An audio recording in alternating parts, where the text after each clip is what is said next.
And we're joined by Jake Madison of Locked on Pelicans at NOLA Jake on Twitter. Jake, it's been a while, man. We got to do a little bit of small talk before we started, but how you doing, man? Any big changes with Locked on Pels?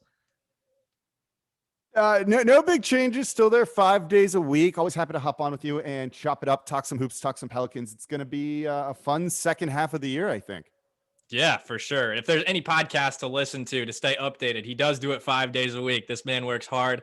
About 25 minutes. Is that about fair? 25 minutes of Pels content every day? I try and keep it under 30 minutes. So like 25. So short. If you're commuting, it's like perfect for like morning commute, evening commute. People tell me they listen at weird times. I've had a couple of people tell me they listen to the shower, which like great for you guys. Appreciate it. Don't need to know that kind of info, but like perfect for that sort of thing. Hey, there you go. All right. So, Jake, let's start off with this. Reflecting on the first half of the season, the Pelicans did, 15 and 21. Zion's playing really well. BI about the same as last year. Are they living up to your expectations from what you saw at the beginning of the season? Yes and no. I wasn't really predicting this team to be solidly in the playoffs at the end of the year. I figured they would be in that little play-in tournament, and being 3 games out of that, they're kind of in striking distance for that sort of thing. So there's still kind of a chance in it. So from that aspect of it, like, yeah, this is about kind of what I was expecting. They're living up to it to some degree. But when you look at the defense and kind of a lot of the issues we've seen from this Pelicans team, it's tough to be anything other than disappointed, I think. They rank as one of the worst defenses in the league overall in the bottom third throughout this time. Things have just gone wrong over and over and over again on that side, and they haven't really had any success to kind of figure out and solve that side of the basketball. So when you look at that, coupled with guys just not really trying on defense, right? Eric Bledsoe is not nearly being an all defensive team player this season. Lonzo Ball has games where he looks really good on that side, but other games where it's a little bit rough. And so all of that leads to feeling kind of disappointed with this Pelicans roster, though it is exciting seeing Point Zion and what's been going on there. And so if you're just kind of looking at Zion and maximizing him, you should actually feel kind of good and optimistic about this franchise. Right. I definitely agree with you big time there. And the disappointment has got to be with Eric Bledsoe, the perimeter defense, allowing as many 3-pointers as they do per game, plus that percentage. I think they like 39% per game is what opposing teams are shooting against the Pelicans from deep. And I mean, I would have loved to see Steven Adams step into that, defensive anchor sort of role. We haven't quite seen that. He struggles in pick and roll coverage from time to time. Would have loved to see Wenyen Gabriel get minutes. Anybody who listens to Pelicans Plus knows that I am a Gabriel stan. So that would have been really fun. And then, and I can see the look on your face. But you make a point at least about like the rotations. I don't think he's the answer whatsoever. And if you're looking at him to be the savior, man. No. Look, root for your dude, but I just don't think he's going to come in and solve the issues. But it speaks to kind of what you're saying, though, about they're running the same guys out there, and you're witnessing the same problems, and that's really frustrating to watch. Playing Eric Bledsoe in clutch situations, a little bit less of that, but letting him kind of lead the charge, playing him 30-plus minutes at times, that's horrible to do. And without some rotation changes, it's really frustrating, I think. And even like, there's just this continued sentiment and narrative around Nikola Melli. A lot of people don't like when he plays, but he came in against Boston and probably had one of the best games of his career with this team. What he did, he didn't fill it up on the box score, but he contributed in a way that resulted in a win. And we haven't seen him since. It's just, it's inconsistency. And it's not like I'm dying for Melli minutes either, but it's inconsistency. And there was this narrative of accountability going into this season with Stan Van Gundy. And with some of the possessions we've seen from Eric Bledsoe, where it looks like he's taken time off on the court, we're not seeing that accountability where he's benching guys for missing assignments. Would you agree with that? Yeah, I do. That's a really good way to put it. We've seen accountability very sporadically here and there, and that's about it. Maybe it's a game where he closed with that bench unit that brought them back in. And I think it might have been the Boston game when he kind of went with those guys down the stretch. I forget exactly what it was at the end of the season, but then there was another game where they had the bench unit get them back into it. And then he pulled all of those guys, put in the starters, and then immediately the starters just fell flat on their face, other than Zion, because no one was really trying. And it sends a real mixed message. And I'm not entirely sure what they're doing with that. But at a certain point, it's like you've just got to mix it up. You heard him talk about maybe we'll have some changes to the starting lineup. That never ended up coming really to fruition. And it's largely just been the same old, same old. And when you just kind of look at this, other than Point Zion, there's not been a ton that's gone well for this team. And Point Zion's enough to get you pretty far, as we can see. But there's some real big issues here, and it doesn't seem like they're actively trying to fix some of that, at least this season, I think. And on top of that, we're still getting this mixed message of, we're building for the future, but also we want to compete right now. And it's just there's so many conflicting things that we're getting. We're not getting consistent Kyra minutes either. And I think a lot of people would rather see Kyra play as opposed to Eric Bledsoe right now, especially if you're looking more towards that future sort of build. And even in terms of being competitive, because at least you're getting energy from Kyra. He doesn't turn the ball over to the degree that a lot of rookies do. And he's fun to watch. I mean, he's a fan favorite. He's a first round pick. A lot of people like him. It's this weird idea of trying to kind of thread the needle between being competitive, but also like tanking and bottoming out and thinking for the future. And they're not always like direct opposite things, but oftentimes that they are. And when you look at, say, a team like the Oklahoma City Thunder, who has the same record as the Pelicans, right?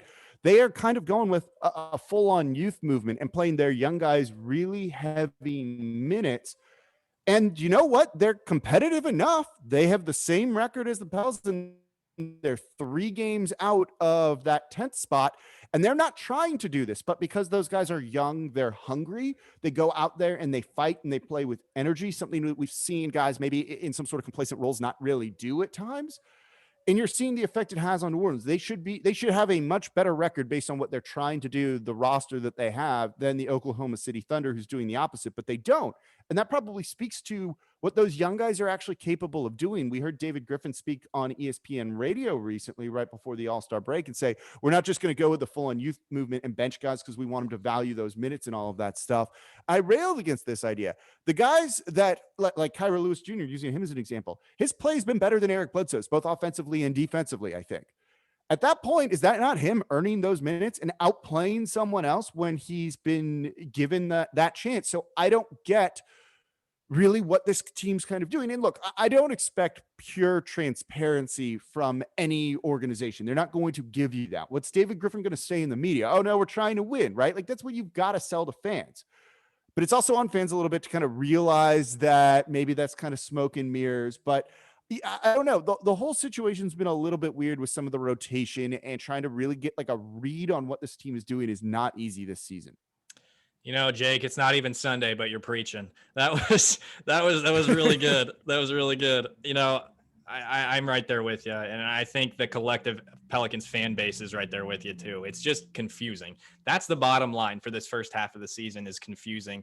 At least we would appreciate a consistent story, a consistent message to the fan base, to the media, as to what the plan is. And also, I mean, the one thing that you hit about OKC, them being young and hungry, well, the Pelicans are a little bit older. I mean, they're obviously a little bit older than OKC, so they have that experience, but they also have the youth, and they don't appear to have that hunger.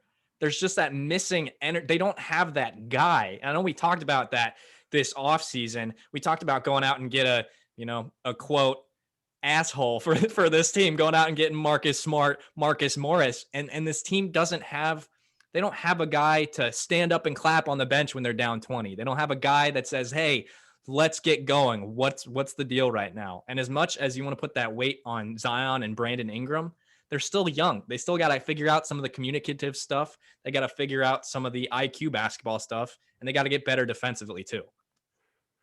In terms of kind of like that on-court fiery leader, some guys just don't grow into that. Like we wanted to see that from Anthony Davis for his entire tenure here, and it just didn't happen. And sometimes those guys aren't that. And, it speaks to like things going on in the NBA. Like, people tell you who they are, right? And you should really kind of pay attention to that and see that. And so wanting Brandon Ingram to be this fiery screamer out there on the court, that's not him. Like, it's just not. And there's no reason to necessarily think that he's going to grow into that. And that's okay. But you need to kind of keep that in mind. Steven Adams is voted as one of the toughest guys in the NBA, but I don't think he's considered one of the meanest guys in the NBA. There's a significant difference there too.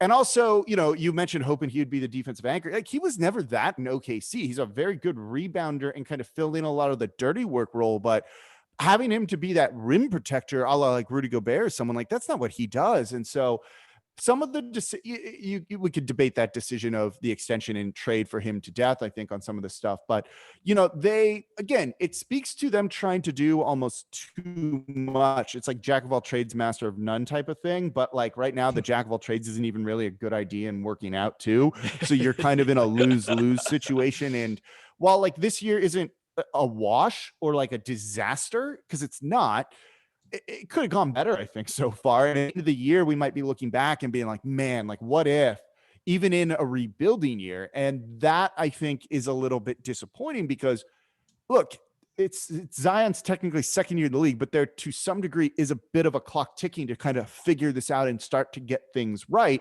because you don't want to be spinning your wheels and still trying to figure it out in year 4, year 5 after he signs a rookie extension and all of that. So these years do have a lot of importance put on them. They do. I mean, Zion's not used to losing. He doesn't want to lose. And if he's going to be in a franchise that's going to continue to lose, that's where people start to get, a little bit angsty in regards to seeing him go or possibly losing him in the future. I mean, a la LeBron James, a la, I'm trying to think, Kevin Durant was winning in Oklahoma City, but wanted to play in Golden State, leaving these home teams. And, it's a much more likely possibility than it ever was before. Players have a lot of power, and Zion is definitely going to have a lot of power here sooner rather than later. Yeah, I mean, look, it's tough to keep guys. This goes like across the league, right? Not just small markets. It's really tough to get any guy to stay on their third contract with a team. It's like near impossible. It needs a real special set of circumstances to do that. Zion and being on a rookie deal, Brandon Ingram locked in, gives you a lot of flexibility to kind of figure this out. But it means, especially in a small market where you kind of have less margin for error, you got to get it right. And so spinning the wheels this year and being a little bit disappointed, I think, yeah, you might figure some things out. It gives you a clear picture for the future. That's good, but you still need to nail a couple of things this season. And right now, there's not a ton going the Pelicans' way that makes me feel confident in looking back at the end of this year in 36 more games, however many it is, 37, whatever the number is, and being like, okay, this was like a valuable year, a valuable learning experience, and now we know what to do going forward. Right now, I don't feel that. Right now, going forward, what do you do in subsequent years, right? I'm not entirely sure. You could go a variety of different directions. You at least want to get that whittled down some. Oh, I think I lost you. Looks like you hit the mute. I don't know. There we go. I was done. Yeah. Oh, okay. Sorry. I didn't hear what you said. Anyway, I'm right there with you. I think, when you talk about setting goals, there's this sort of modern philosopher I listen to that I would recommend to a lot of people. Jordan B. Peterson. If you haven't heard of him, I'd recommend you look him up. He talks about setting specific goals for your future because, and people are afraid of that because when you set specific goals, you're more likely to fail because it's a very specific goal. But when you needle down or whittle your way down to that specific goal, you're more likely to hit it as opposed to looking to broad things. And and if I can make the assumption, I think that's what you're going for. And I completely agree. And I think they've nailed, well, they got Brandon Ingram locked in. Zion's there. And I think they got a really good first round pick in Kyra Lewis. Other than that, I mean, a lot is still up in the air for it being halfway through a season with all these players on this roster. Yeah, and look, they still have time to figure a lot of this stuff out, I think. So it's not like, sky's falling just yet. Like there's plenty of time on this. I don't think you need to have like the specific destination in mind just yet, but you need to at least not have it be like an infinite array of possibilities. And you need to at least narrow the paths that you're going to go down somewhat and realize, okay, Steven Adams, that type of center, that's not the long-term future. We want Zion at the 5, or we want a stretch guy next to him. Or what type of backcourt guys do we want? Is it a pure point guard, not like what Lonzo Ball is, not like what Eric Bledsoe is, more like what Kyra Lewis Jr. is? Or is it more kind of some hybrid guards that you might need there too? You need to kind of figure some of this stuff out, I think. And that's where it's a little bit frustrating. Like when you look at this defense, like what's going to make them better? I have no idea to that answer. And you at least hope you kind of know what you need to do, what you need to bring in to kind of improve some of that. Because right now there's a lot of issues on that side of the ball and there's no answer so far. Yeah, I mean, I think the only true answer is time. And that sucks because we're in a season Yeah. that we don't have a lot of it. And they're not getting time on the basketball court to work with each other, to learn from Stan Van Gundy. They don't have time to practice when they're on the road. I mean, between protocols and everything like that, they just don't have the access to their coach, to the wealth of knowledge that he has about the defensive side of the basketball.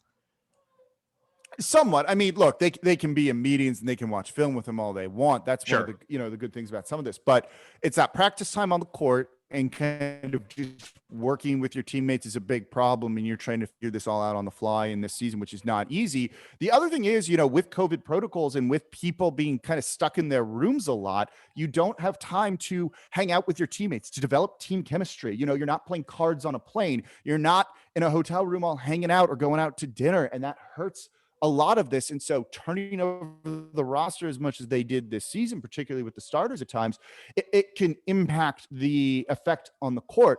It can impact understanding your teammates and their chemistry and all of that. And that can definitely hurt them. And that's clearly hurting them on the defensive side of the ball. Yeah, absolutely. I think what I was getting at with in terms of getting to the wealth of knowledge from Stan Van Gundy is they're getting it in film sessions. Sure, they're getting it. They can get it in meetings, but they're not getting it in their bodies. They're not getting it. No, They're and not getting he's muscle talked memory. about how important practice time is. Exactly. He's talked about how important that is. And you hear him after when they have like good practice, like, oh, we did a lot of real good work today. And you can hear that's where a lot of that value comes from. And you are not getting that basically at all this season. Yeah, and that hurts. That hurts the young teams. That hurts this team greatly. I mean, we saw the way they looked in those first like 6 games when they were 4-2. I mean, Jackson Hayes was still struggling. He's looked a lot better as of late. Brought a ton of energy. Well, a lot better in reference to what he's looked like before, not in the grand scheme of the NBA. But that those first 6 games, there was that energy. That first 6 games, they brought that effort defensively and they made high IQ plays and they got it after 2 weeks. And now they've fallen back into some bad habits. And look at a team like the Jazz, right? With the best record in the NBA. They've been there for a while, at least a lot of the core guys. They kind of know what that defensive system is. There's a lot of chemistry, a lot of trust built up there to the point where they could institute basically a new offense with that Jazz team a lot of the time and go through it fluidly this year. They look great offensively and defensively too. A lot of that is because they've all been there together. They all know how to communicate with each other and work with each other. And that's not something that the Pelicans have going into this year or throughout the year. Yeah, and that's a great frame of reference too, because you look at the teams that are atop even the Eastern Conference, the 76ers, they still have their core guys, Joel Embiid, Ben Simmons, and they added guys that complement what they have.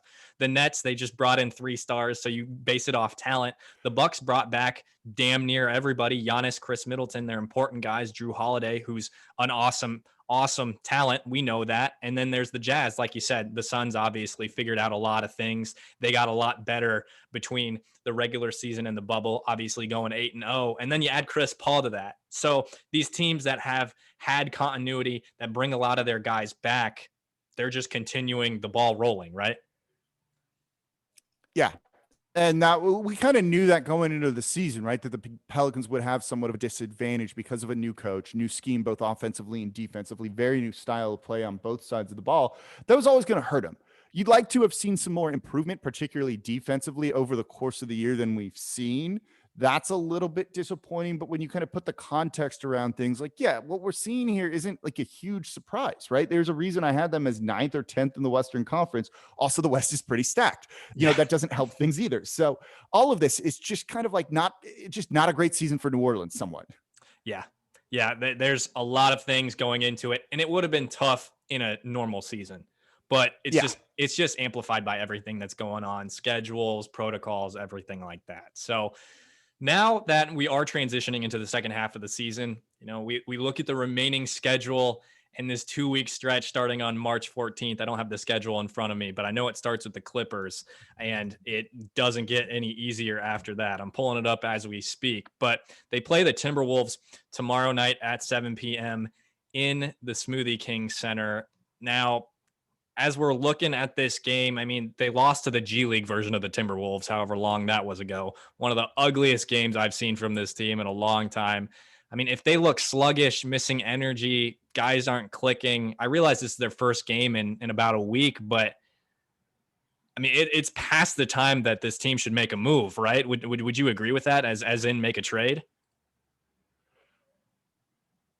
I mean, so I wouldn't say it's past time, no, because Okay. no one makes trades before like the trade deadline happens. Like, look at when trades get done in the NBA. Like, it's not until like the week of the trade deadline that like moves Yeah. really happen. When you look at any given year, like if there's a trade in January that is like shockingly early for deals to get done, it really is. I don't buy into a lot of the things that people want to kind of talk about, like early deals, trying to move more salary on. None of that stuff ever happens. So I'm not really like overly worried about it. So no, I would say it's past time they got a deal done, but like certainly they should make a trade. I got asked on another podcast the other day, are the Pelicans buyers or sellers? I don't know necessarily what they're thinking, but they sure as hell should be sellers. When you look at this team, like they should try and sell off some of the assets they have and kind of mix things up, I think, and just start to look towards the future. And you talk about that stretch they have coming up where I think it's Clippers. Then they go on the road to play Portland twice, Denver, the Lakers, Denver, Dallas, and all of these teams in there. It's a really tough run.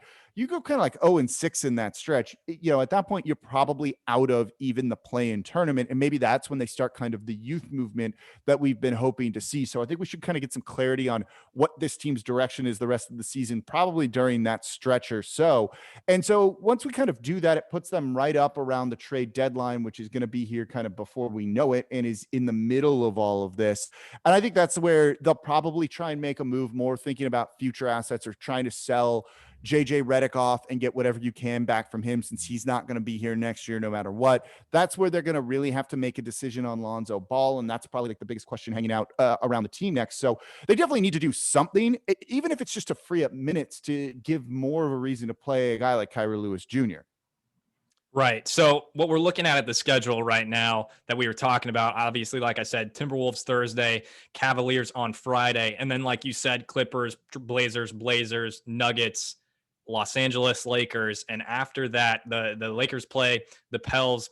I believe that's in New Orleans, excuse me, on March 23rd. The trade deadline is March 25th. So we should be getting some clarity here soon. And those 4 games, the 4 or 5 games between the 14th and the 23rd, there's definitely going to be a lot of questions about what kind of moves will be made and who's going to be shipped out of town. Again, like you said, more than likely going to be JJ Redick. Where we're at right now, I mean, we talked about Eric Bledsoe. You follow me on Twitter. You know I'm not a fan of Eric Bledsoe at all. and nobody else Don't worry, is. I'm not either. I'm right there with you. Yeah, that's just where we're at right now. The dude, I mean, I've said it 3 or 4 times on this show probably, but just to reiterate, he looks full I don't want to be here right now mode. That tweet that blew up however long ago that was, that's what he looks like.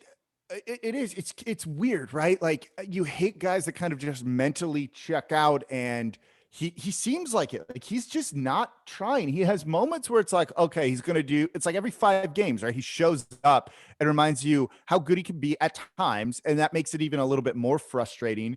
And it's like, why aren't you doing this all the time when you just do it when you want? But it's enough to like keep him in the starting lineup, keep himself looking good. And like at this point, it's frustrating that they don't just like bench him or try and send a message, but they're probably playing him to try and keep the trade value from plummeting. But I don't think he's got much trade value to begin with. And so it's like all of these things kind of go into it. And it's like at a certain point, what message does this send to the young guys? What message is this sending to Kira Lewis Jr., to Nickeil Alexander-Walker, to Jackson Hayes, less so to Zion, who's going to be entrenched in there, but also just anyone else that might want to come there, right? If you're another young guy and you get traded to New Orleans, are you excited about this, seeing how they're burying some of these young guys on the bench in favor of guys that are just not pulling their weight? I mean, it's really one guy. It's Eric Bledsoe we're talking about, but like that sends a message that goes beyond New Orleans to some degree. And this is thinking real long term, like 1,000-yard view here of things. But like, does that hurt you in the future with some stuff too? Because guys want to be able to come in and compete. And if you're playing better than someone ahead of you, you should be taking their minutes. It doesn't seem to be the case here right now. And if I were a young player in the NBA, I'm a free agent, do I want to go there if that's kind of how they've been operating? The answer is probably no. And that's fair. I mean, to have a guy like Bled come in, and then I'm assuming they're not going to trade him at this trade deadline because the value is extremely low. The structure of his contract right now too. So you wait till the offseason to try to trade him. That would make a lot of sense, or wait till next trade deadline. But it's just frustrating as hell to see him on the court and get so many freaking minutes. That's just what it is. That's I think Yeah. where so many people are at. Go ahead. Yeah, and I mean, he's just not giving you much. And look, they're limiting him as best they can. I do think they're trying to do a good job of like finding the right balance of not playing him, but playing him enough where it's just he's not buried on the bench. But there's times where 2 games before the end of the first half of the season, he played against Chicago. He played 41 minutes, almost 42 minutes in the 30s before that. He went through a stretch where he only played in the 20s, but like what just kind of what are they doing? It's that's what I think a lot of people have this question of the season is what are they doing? And look, our job is to try and explain a little bit of what this team is doing and almost kind of be a translator to some degree. I think I don't have answers for what they're doing because it's so kind of confusing. Like I wish I did, but I don't. Yeah, I'm right there with you. But now that we're approaching the trade deadline, we're talking about JJ and Bled. More than likely, these two guys, if there's going to be anybody that's traded, it's going to be these two guys. Given, like I said, Bled's contract, he's probably less likely. And if the Pels really want to push for a vet, which I would kind of be surprised given the circumstances that they're in right now at 15 and 21. But if they do want to push and try to make the playoffs this year, they can go out and get a veteran. And I mentioned Nikola Vucevic. I think he'd be a great fit, but we don't have to talk about that right now. In a situation as such, they'd probably end up giving up a player like Nickeil Alexander-Walker, Kyra Lewis, Jackson Hayes. They'd have to do that plus picks. Yeah. But with where we're at right now, I'm assuming that's not going to happen. We can talk about it another time. But are there any players out there that you're looking at? Any teams that you're looking at that JJ or Bled could go to, and you feel like the Pels would get in exchange a player that can help them now or going forward, like a Larry Nance, like I've talked about before, or anybody on the Rockets since they're looking to make a trade, or just anybody else in general? So with those type of players coming back, this is where it gets really tough. And I actually just went on our Locked On Cavs podcast. I just recently went on our Locked On Kings podcast to kind of talk trades with them. First about Lonzo going to the Kings, and then about Larry Nance Jr. coming back for New Orleans, because he's a player that makes sense to me, right? Like he fits a lot of what they'd probably be looking for. A guy who can play in the front court, can play the center position, so you don't have to throw Zion there, but can play at the 4-2. He shoots the 3-ball pretty good. To start this year, Larry Nance Jr. might have at one point through the first couple of weeks of the season been in the defensive player of the year running. That's how good he can be on that side of the ball. And it makes sense for the Cavs to try and sell him off kind of where they are. They're not competing just yet. They're a couple of years away from that. So they're kind of in that boat of maybe they need to move off from someone. The problem is you're not going to send JJ Redick there. They don't need JJ Redick. There's no point of doing that. You're going to need to give up some of those Lakers or Bucks first round picks. And at that point, you start looking at these players that you could trade a pick or a protected couple of picks that maybe don't convey something like that, right? Is it really worth that for Larry Nance to take away an asset for a potential superstar trade? I like Larry Nance Jr., but I don't know if it's worth hurting yourself for an offer for Bradley Beal in the future or Vucevic, in the future, or a guy like that. So any trade they make where they're going to have to give up picks, because look, unless it's a team to like Boston or the Lakers or someone, even the Lakers might not make sense. But if you're looking to trade for JJ Redick, those guys, they have a young, cheap player. They probably need to keep them because they're a playoff contender that's probably pushing close to the luxury tax and over the cap. And those guys are unbelievably valuable. And with how bad JJ Redick is on defense, how bad inconsistent he's been on offense, I don't know if his trade value is as high as it would have been, say, last season. So like the Pels are not in a great spot, I think, going into this trade deadline because when you try and look around the league, what deal makes sense, right? Like maybe you can grab one of those young guys off of the Celtics that are role players that, it's worth taking a flyer on in a deal for JJ Redick. I don't have a problem with that. But are the Celtics actually going to want to make a move like that? And I'm not entirely sure that they do. A guy like Semi Ojeleye or something like that. Like, do they want to give him up for JJ Redick, given the upward trajectory that some of those guys have, and JJ Redick looking a little bit washed at times?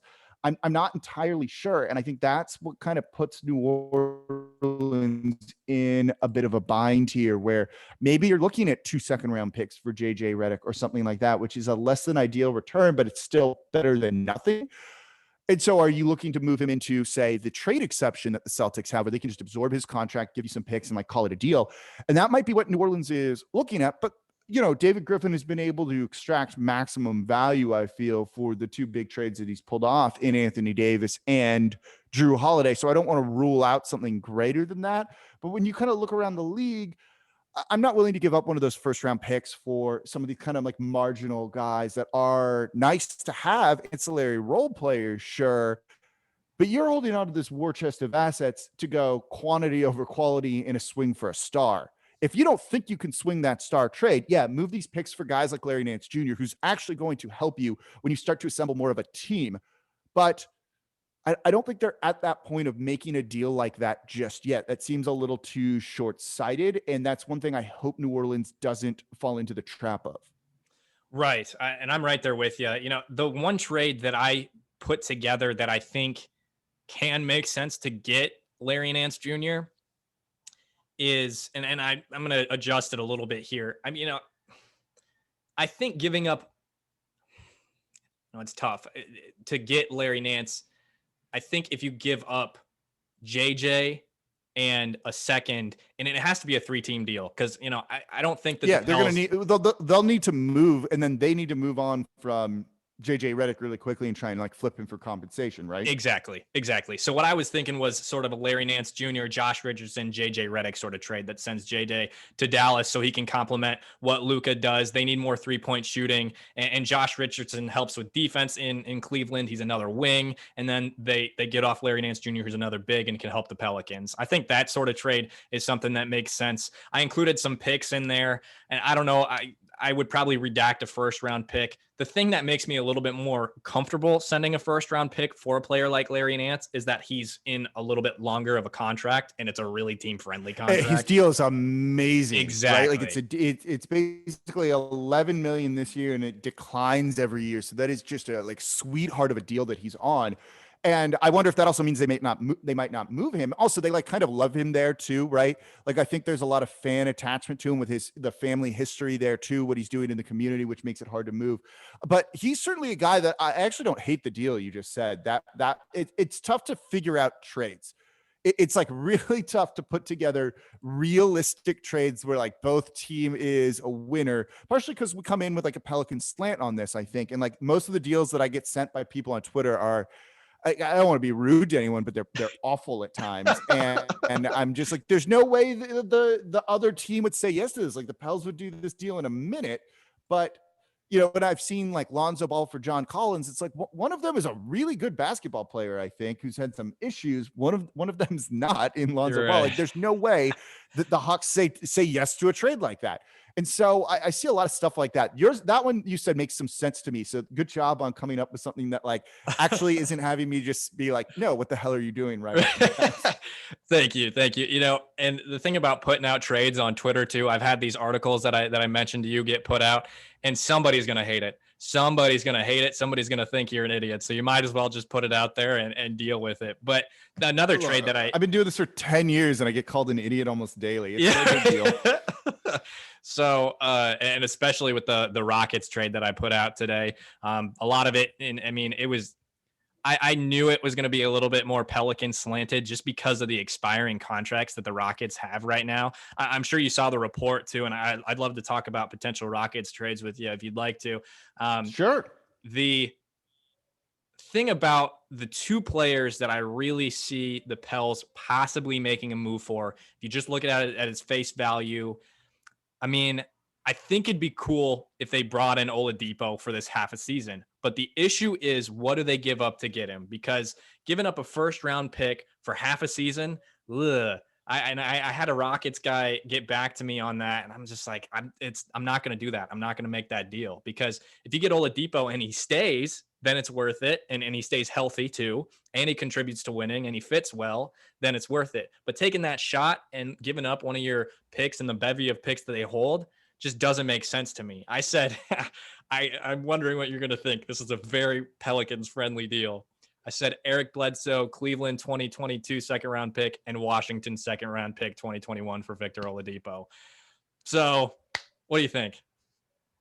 Okay, so first and foremost, I love Victor Oladipo. Love Victor Oladipo as a player. He was the guy that if the Pelicans were looking to make a move this past offseason, he was probably the most gettable that I thought, and I thought they really should go after him. He complements like everything they need, right? He's not a primary ball handler, but he's that secondary ball handler. So now you pair him with Zion and Ingram, and you kind of have 3 secondary ball handlers that maybe add up to 1 primary ball handler, and it kind of works out. And I love that idea for him. He's really good defensively, right? Like he's bounced back from the injury that he's had, the 2 injuries that he's had particularly well, I thought. And so he was a guy that would have been so cheap to go and get, and was cheap from the Indiana Pacers. And now he's more expensive and you only get him for half of a season. That's a concern to me. I don't think Houston would do that deal. I would take that trade in a second. One, just to move on from Eric Bledsoe's salary. And if Depot walks. Look, I don't necessarily know if Houston's going to get a better offer than something like that, because those are going to be at least decent second round picks because of that expiring nature of his deal. And look, there's rumors he wants to play for New York, or he's already got his like sights set on another team and all of that stuff. And it depresses the market for him. Look at what happened to the Pelicans with Anthony Davis. Like there was no other trade out there. It was Lakers or bust. So to get maximum value out of the Lakers for that is pretty good. For Victor Oladipo, it's like a much, much, much lesser version of that, I think. So for that trade, sure, that you can rent him for half of a season and feel good and see if he fits and maybe sell him on the idea. And I think he fits. He's a guy that it probably then makes you willing to let Lonzo Ball walk after this season too, basically. And you're probably going to pay Victor Oladipo maybe a little bit more than like the $20 million a year I think he's getting right now, but not a ton, I don't think. And so he's a guy, I'd like the idea of bringing him in. He's a guy I'm very high on and have liked for a long, long time. And I think just fits everything New Orleans needs and wants. And if they can find a way to do it, I'm all for it. And paying him gets a hell of a lot easier once you get off that Eric Bledsoe contract. And yeah. 2, if you go into the offseason and you can make a move for Steven Adams and to a degree, I think I saw this take on Twitter. Centers are the running backs of the NFL. Like they're just, the value isn't quite there to pay them to the degree that you would like a quarterback or like a wing or what have you. So if you can go out and get a cheap center that can fill the role, that can play P&R defense, pick and roll defense, and you move off that Steven Adams contract, it's a lot easier to pay players like a Victor Oladipo should you extend a player like that.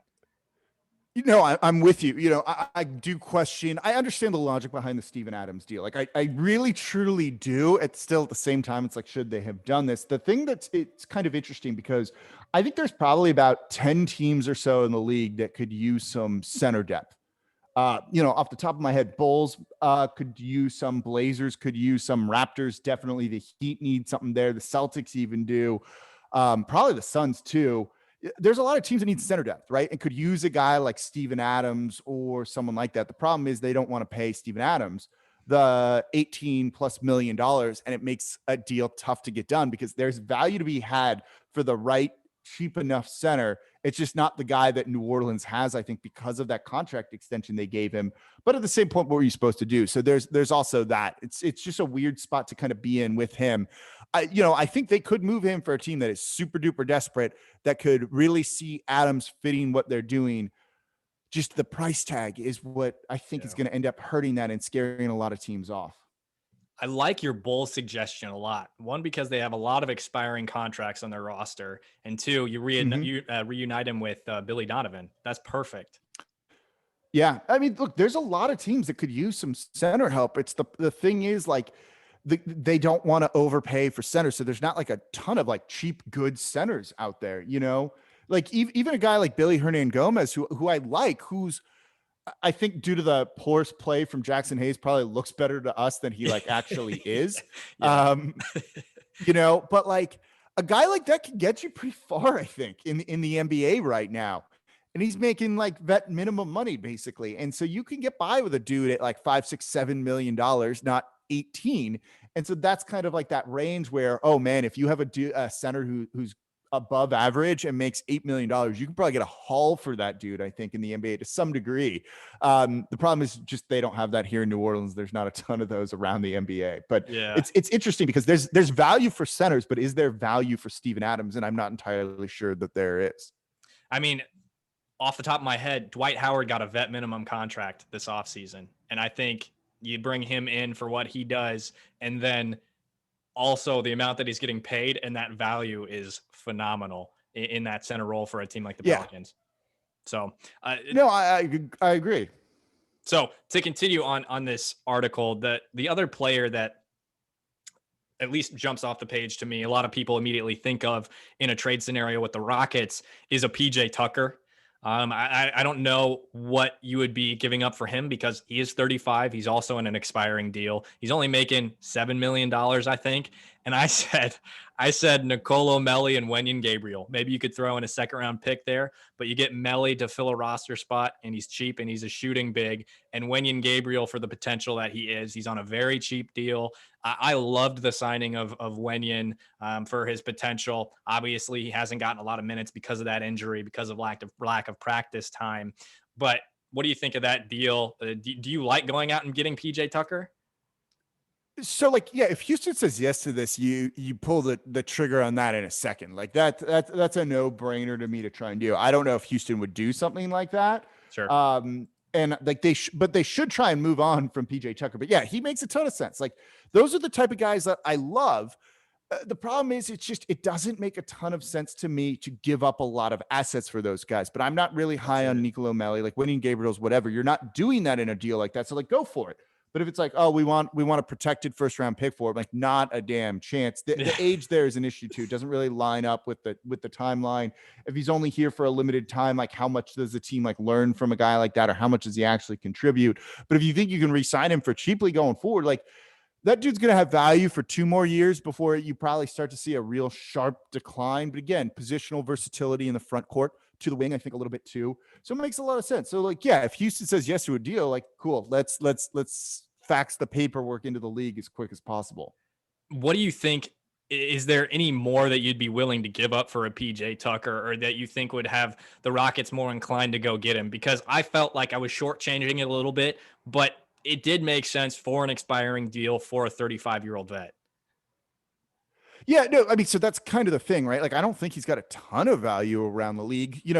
I think the problem, and the fact that he's expiring helps. You're going to need to give up almost expirings for him, because unless you're giving them a first round pick, they don't want to take back long-term money there. So a team like the Celtics can come in and kind of like ruin the day and be like, we'll just absorb him into our trade exception. And I think trade exceptions are overrated to some degree, but if they toss a second round pick and just absorb him into the trade exception, guess what?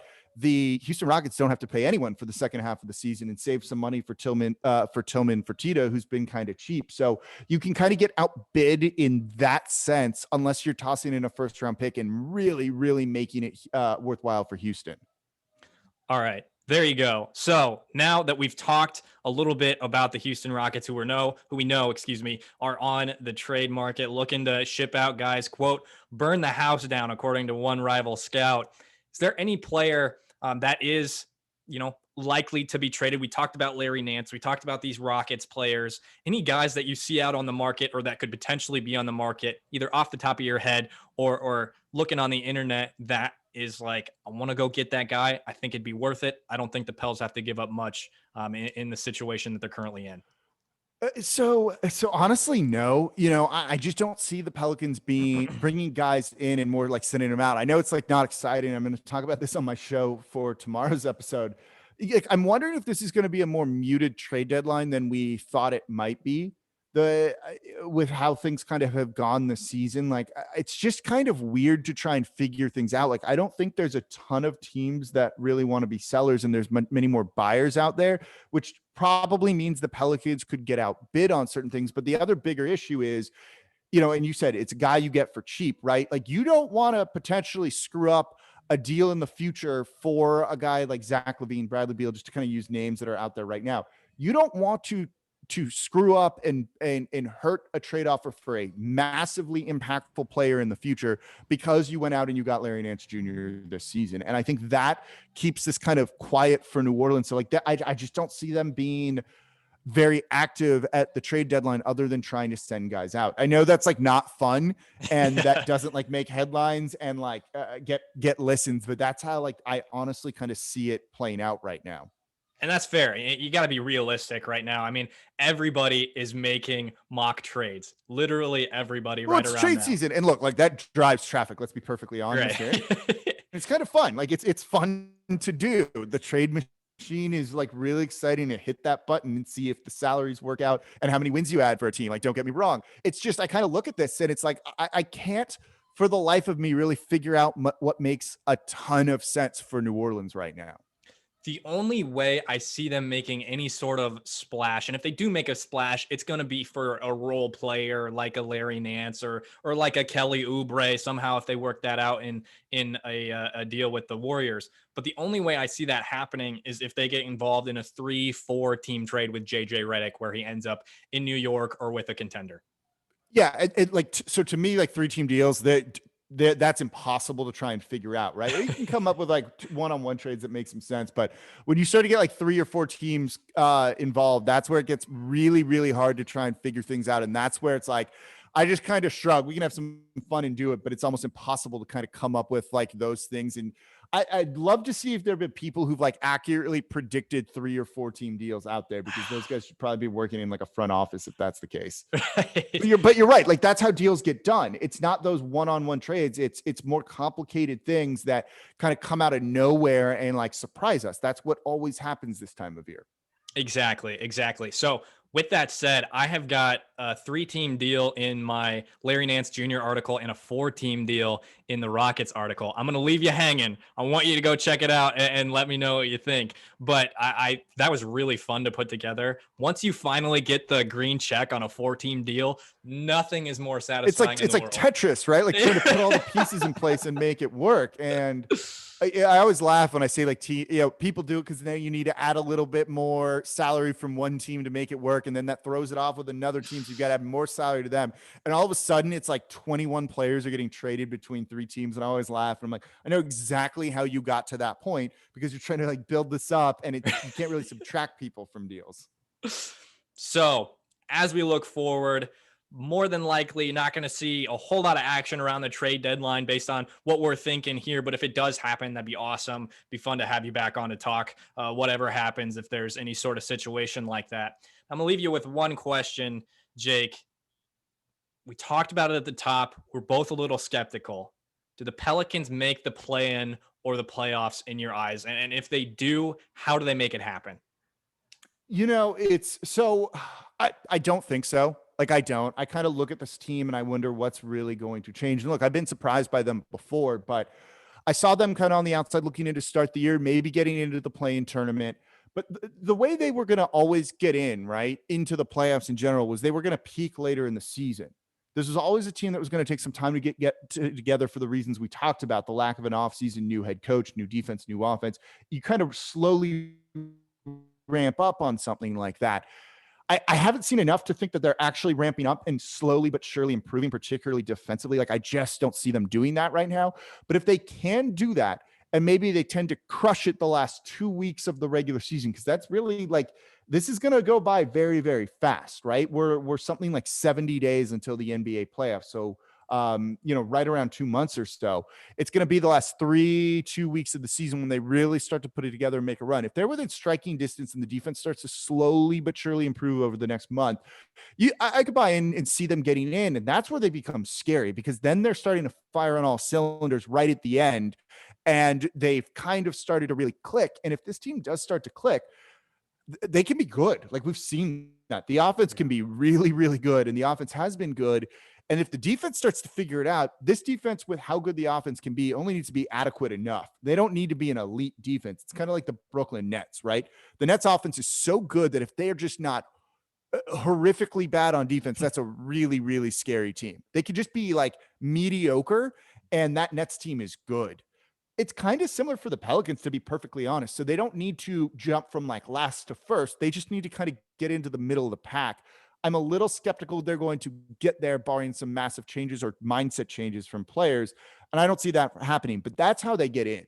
They need to just improve enough on that side of the ball to get some stops in the fourth quarter and in the third quarter in the second half of games. And their offense is going to be enough to make teams really have to work. And they've been improving on that side of the ball consistently this year. And there's probably still more improvement for them going forward, which is kind of a scary thought for the rest of the league. So that's how they end up getting in. I'm just not sold that that's what's going to happen yet. I'm kind of pessimistic and down on this team right now based on what I've seen from them. But there's definitely a path there. But a lot's going to get decided on that kind of rough stretch they have coming up after this Timberwolves game and this Cavaliers game. A lot. You know, I'm right there with you. I think if we're shocked by a move at the trade deadline, that's a way that they can make that push. And two is it's going to be defensive IQ. It's going to be defensive IQ. That's going to be what it's based on. You said, I mean, historic offensively. Zion is one of the most efficient basketball players we've ever seen. Brandon Ingram's starting to figure it out. He's not dribbling the air out of the ball. He's not trying to get his own shot after dribbling the ball for 16 seconds, what have you. So the offense is getting figured out. It's going to be based on whether or not Eric Bledsoe is still around. It's going to be based on his minutes. It's going to be based on how much we see from Kyra and Na if they continue to develop. A lot of things could happen. A lot of good, a lot of bad could happen, but we will stay tuned. And any big trade comes around, would love to have you back on, Jake. That'd be really fun. Of course, always happy to talk some hoops and Pelicans here. Awesome. Jake, thanks for words are hard sometimes. Thanks so much for joining us at Nola Jake on Twitter, host of Locked On Pels. Go check that out. Apple Podcast, Spotify, Google Play, wherever you listen to your podcasts. Jake, thanks so much. Of course. Thanks for having me on. Yeah.